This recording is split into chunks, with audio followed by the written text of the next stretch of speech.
বিশ্বের প্রায় 2 মিলিয়ন মানুষকে বিশুদ্ধ জল সরবরাহের লক্ষ্যে কাজ করছি। একদিকে 400 মিলিয়ন সাবস্ক্রাইবার নিয়ে ইউটিউবের কিংবদন্তি, আরেকদিকে মাত্র একটা ভিডিও দিয়ে ইউটিউবের জন্মদাতা। কি বিশ্বাস হচ্ছে না? আজকে আমরা এই ভিডিওতে উন্মোচন করব ইউটিউব জন্মের আসল রহস্য, যা মিস্টার বিস্টের আকাশ ছোঁয়া সাফল্যের চেয়েও বেশি চমকপ্রদ। কে এই জাভেদ কারিম, আর কিভাবে তিনি এই ইউটিউবের শুরুটা বদলে দিয়েছিলেন?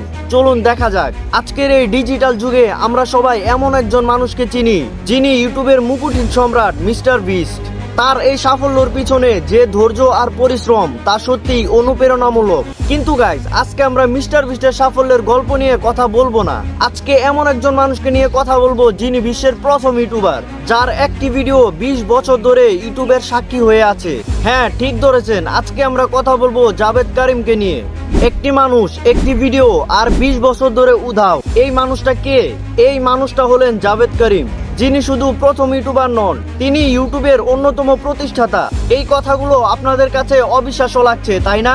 আজ থেকে প্রায় 20 বছর আগে 2005 সালে 24 এপ্রিল ইউটিউবের প্রথম ভিডিও আপলোড হয়। ভিডিওটির টাইটেল ছিল মি অ্যাট দ্য জু, একটি সাদামাটা 29 সেকেন্ডের ভিডিও। কিন্তু এই সাধারণ ভিডিওটি আজ আর সাধারণ নেই। এটি প্রায় 372 মিলিয়ন ভিউ, 18 মিলিয়ন লাইক এবং 10 মিলিয়ন কমেন্ট নিয়ে ইউটিউবের ইতিহাসে স্বর্ণ অক্ষরে লেখা। এই একটি মাত্র ভিডিও ইউটিউব চ্যানেলটিতে প্রায় 5.72 মিলিয়ন সাবস্ক্রাইবার এনে দিয়েছে। এই ভিডিওতে জাভেদ কারিম সান ডিয়েগো চিড়িয়াখানায় হাতির সুর সামলানোর ভঙ্গিমা তুলে ধরেছিলেন। আর আপনারা জানলে অবাক হবেন যে বিশ্বের এই প্রথম ইউটিউবার জাভেদ কারিম একজন বাংলাদেশি। তার মা জার্মান এবং তার বাবা নাইমুলের বাড়ি বাংলাদেশে। এই তথ্যটি সত্যি আমাদের জন্য গর্ব।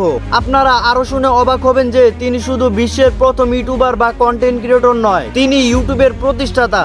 কিন্তু তিনি একা ইউটিউব আবিষ্কার করেনি, তার সঙ্গে তার দুজন বন্ধু চাঁদ হুরলি এবং স্টিভ চেন। তাদের এই 3 জনের পরিশ্রমের ফলে আবিষ্কার হয় এই ইউটিউবের মতো প্ল্যাটফর্ম। এবার অনেকেই চিন্তা ভাবনা করে বলতে পারেন, ইউটিউবের মতো এই প্ল্যাটফর্ম তৈরি করার চিন্তা ভাবনা কোথা থেকে এলো? এই ঘটনা তখন থেকে শুরু হয় যখন 3 বন্ধু একটি ভিডিও শেয়ারিং প্ল্যাটফর্ম তৈরি করার চিন্তা ভাবনা করলো।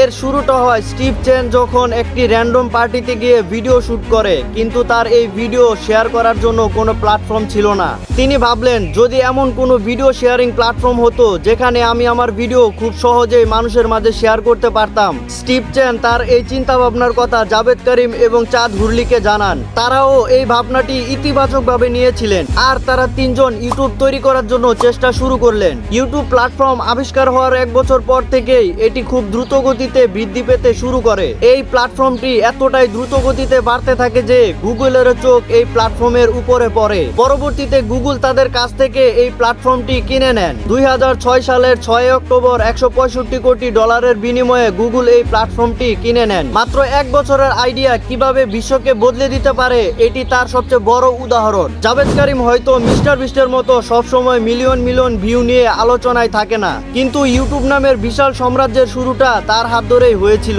মিস্টার বিস্ট আজকের প্রজন্মের কাছে ইউটিউবের আইকন, আর জাভেদ কারিম ইউটিউবের ইতিহাসে এক মহাস্মরণীয় নাম। তাদের দুজনের গল্পই আমাদেরকে শিখায় যে ইউটিউব শুধু একটি প্ল্যাটফর্ম নয়, এটি একটি সুযোগ যেন সাধারণ মানুষও অসাধারণ কিছু করতে পারে। কেমন লাগলো জাভেদ কারিমের এই অজানা গল্পটি? আপনি কি জাভেদ কারিমকে আগে থেকেই চিনতেন, নাকি মিস্টার বিস্ট আপনার কাছে ইউটিউবের একমাত্র পরিচিত মুখ ছিল?